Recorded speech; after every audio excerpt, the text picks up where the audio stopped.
안녕하세요. 이윤호입니다. 자, 오늘도 상승과 하락에 나눠서 특징주들 살펴보는 오늘의 특징주 5월 2일 편 시작하도록 하겠습니다.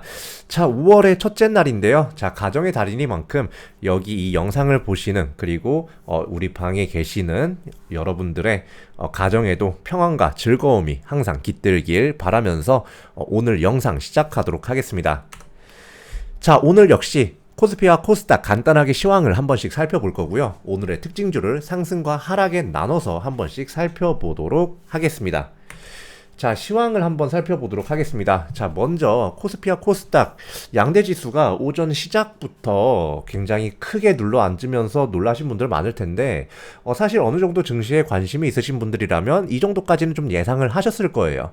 자, 일단 지난주 토요일에 있었던 중국 국가통계국이 이제 30일에 발표한 4월 제조업 구매 관리자 지수가 전월 대비 하락하면서 심지어 사상 최저 수준을 갱신을 했습니다. 이 부분과요, 이번 주에 있을 FOMC 기자회견으로 인해서 투자 심리가 대폭 축소되면서 장 초반 코스피와 코스닥이 급락하면서 시작을 하는 모습 보였습니다.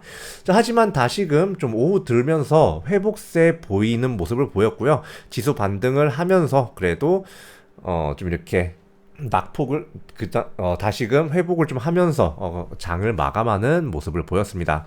일단 FOMC 기자회견이 지난다면 이제 불확실성 해소로 인해서 장세 그리고 지수가 다소 반등할 수 있을 것으로 좀 보입니다. 매매 동향을 살펴보겠습니다. 개인은 일단 코스피에서 2248억, 코스닥에서 1420억을 매수했고요. 외국인 같은 경우는 코스피에서 689억, 코스닥에서 33억을 매도했습니다.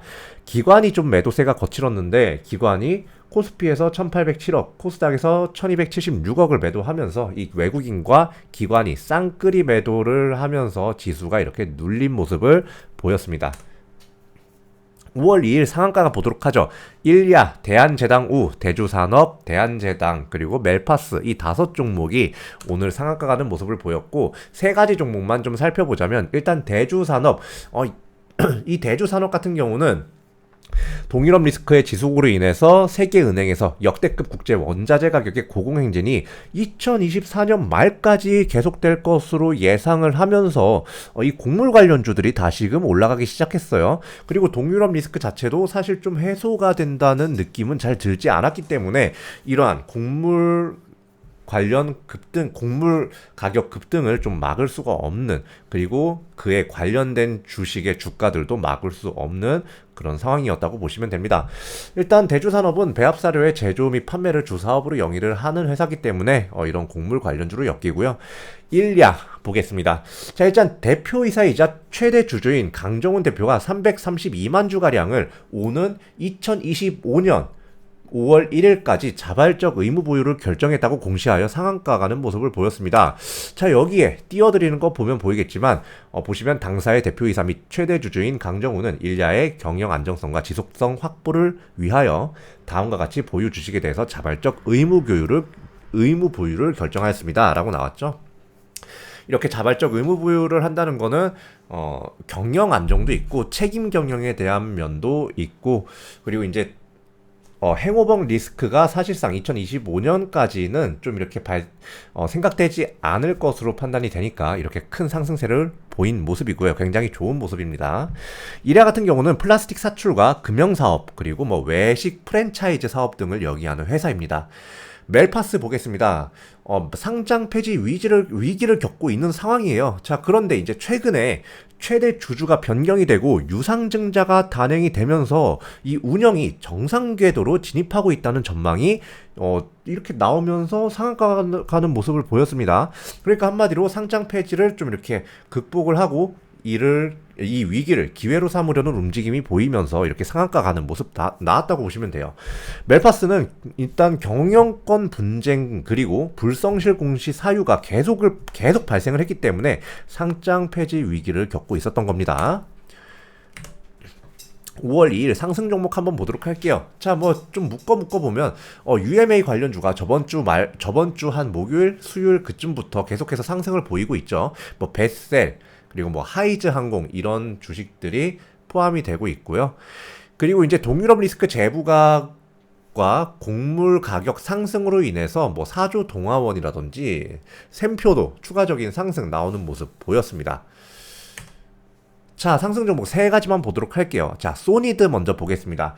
지분 100%인 자회사인 SD스프레이가 올해 1분기 영업이익, 단기 순이익이 모두 흑자 전환에 성공했다고 이제 나왔기 때문에 상승 나온 것으로 보이고요. 소니드 같은 경우는 OLED 및 LCD에 적용되는 디스플레이용 정밀 화학 소재와 IoT의 무선전자 태그 등을 생산하고 판매하는 그런 회사라고 보시면 됩니다. 바이오톡스텍 보겠습니다. 세계 최초 경구용 치매 치료제 이제 미 FDA 3상을 진행한다는 소식에 강세 보인 걸로 추정이 돼요. 한마디로 지금 먹는 치매 치료제를 미국에서 3상 이제 임상 3상을 진행한다는 소식에 이렇게 큰 상승 보인 거고, 바이오톡스텍은 의약품, 식품 등의 안정성 및 유효성 평가, 그리고 동물 실험, 신기술 및 대체 기술 개발을 주된 사업으로 영위를 하고 있습니다. 하이즈 항공 같은 경우는 이제 인수위에서 제시한 미래 운송 수단의 핵심 축으로서 자율주행차와 UAM을 꼽으면서 부각받아서 상승 나온 걸로 추정이 되고요. 동사는 보잉 1차 협력사로 두산 모빌리티 이노베이션의 드론 관련 복합 제부품을 공급하는 항공 관련 부품 기업이고, 그리고 이제 무엇보다 UAM 협의체를 구성하고 있기 때문에 UAM 관련주로 좀 이렇게 직접적으로 묶이는 모습을 보이고 있습니다. 5월 2일 하한가 없기 때문에 하한가 분석 없습니다. 자, 5월 2일입니다. 5월 2일 하락 종목 한번 보도록 할게요. 자, 일단 차익 매물 나온 모습이 좀 보여요. 뭐 케어젠이라든지 셀리버리 같은 이런 종목들이 좀 차익 매물이 나오는 모습을 보였고, 연일 상승했던 종목들이요. 그리고 이제 중국 시장이 계속해서 폐쇄를 이어가고 있죠. 그로 인해서 중국 시장 관련주인 뭐 이스타아시아 홀딩스가 좀 이렇게 하락을 하는 모습을 보입니다. 저번 주에도 계속 하락을 했었죠. 이 중국 시장 관련주는 항상 주의를 하라고 말씀드리고 싶습니다. 그리고 이제 김동현 관련주도 이제 좀 하락을 보였는데, 바로 대표적인 관련주인 PN 풍년이 있죠. 그리고 이제 기준금리 인상으로 인해서 전체적으로 뭐 바이오주가 좀 약세를 보이는 그런 하루였습니다. 자, 하락 종목 세 종목 한번 보도록 하겠습니다. 유바이오로직스, 방역 당국이 코로나19의 감염병 등급을 1급에서 2급으로 하향 조정한다는 소식에 주가 하락한 것으로 추정이 되고요. 이제 유바이오로직스는 이제 콜레라 백신 치료제와 바이오 의약품 수탁 연구 및 수탁 제조 등을 영위하는 회사라고 보시면 됩니다. 자, 우리로 같은 경우는 지난해 3월에 이제 내부 직원 횡령이 발생을 했어요. 자, 이러한 이슈 때문에 거래가 정지된 상태였지만, 지난 28일 기업심사위원회를 개최해서 상장 유지가 결정되면서 거래 재개가 되었습니다. 하지만 이러한 횡령의 여파라든지 뭐 이런 부분이 아직까지는 투자 심리를 개선시키지 못했는지 이렇게 거래 재개가 되자마자 크게 하락하면서 시작하는 모습을 보였습니다. 우리로는 통신산업의 핵심 부품인 광분배기의 제작 및 판매를 영위하는 회사입니다. 자, 한샘 보겠습니다. 자, 1분기 영업이익이 60%나 감소했대요. 이러한 소식에 주가 하락한 것으로 추정이 됩니다. 아무리 영업이익이 좀 이렇게 힘들었다고 해도 60%나 감소했으면 이렇게 주가가 어느 정도 영향을 받을 수밖에 없겠죠. 한샘은 많이 들어보셨을 거예요. 뭐 부엌이라든지 인테리어 가구 등의 유통 및 리모델링 패키지 사업을 영위하는 회사라고 이제 알고 계시면 됩니다. 자, 오늘 상승 및 하락 종목을 살펴보는 특징주 영상은 여기까지고요. 이제 다시금 좀 UAM 섹터라든지 뭐 다른 섹터들, 그리고 개별 종목들이 다시 상승하는 종목에 들어오기 시작했는데, 이럴 때일수록 항상 말씀드리죠. 좀 주의해서 투자하실 필요가 있다라고 좀 보여집니다. 자, 오늘 영상은 여기까지고, 다시 한번 이 5월 동안에 여러분들의 가정에 평화와 즐거움 그리고 행복이 깃들길 바라면서 오늘 영상 여기까지 하도록 하겠습니다. 감사합니다.